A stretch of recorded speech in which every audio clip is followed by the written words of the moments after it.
全台湾到目前为止呢，通报个案有1166名，指挥官陈时中昨晚宣布，确诊的病例已经有11例，这是为武汉包机返来台湾的一个大伤。咱国防疫措施嘛，随着这个中国疫情的升悬来升级，即日起全面限制14天内捌入境也是住伫中国的人士入境。另外，明仔载开始，这个翠安导用性命这里发放伫领。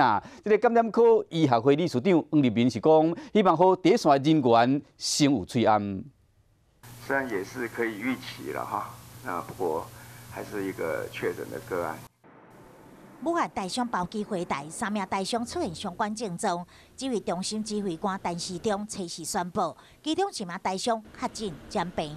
台湾武汉肺炎病例累积到11例，但是我国首例肺炎的病患有希望在1礼拜内出院。那中国大陆的疫情，国外是推估要到4到5月才会到高峰。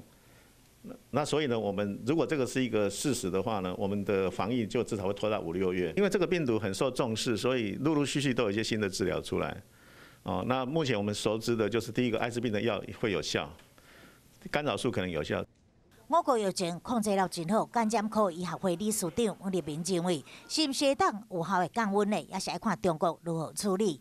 随着干扰素甲艾滋病的用药，治疗肺炎病人嘛出现正面的效果，但中国病例不断的增加。指挥中心嘛宣布，将中国浙江省列做是二级流行地区。另外，即马开始伫14天内入境过中国的人士，全面禁止入境我国，袂当互旅游成做疫情的破口。不过，翠安抢袂掉，也是互专家真担忧。如果社区没病毒，事实上你是不一定要戴，真的要每天去监视这一些隔离者的这些工作人员，还有在居家隔离这些人，还有他的家属，这些才是最优先。就惊大家手尾个蹲会，疫情是愈来愈严重。翠安是明仔载特别上路，政府嘛增加3线，要让民众安心。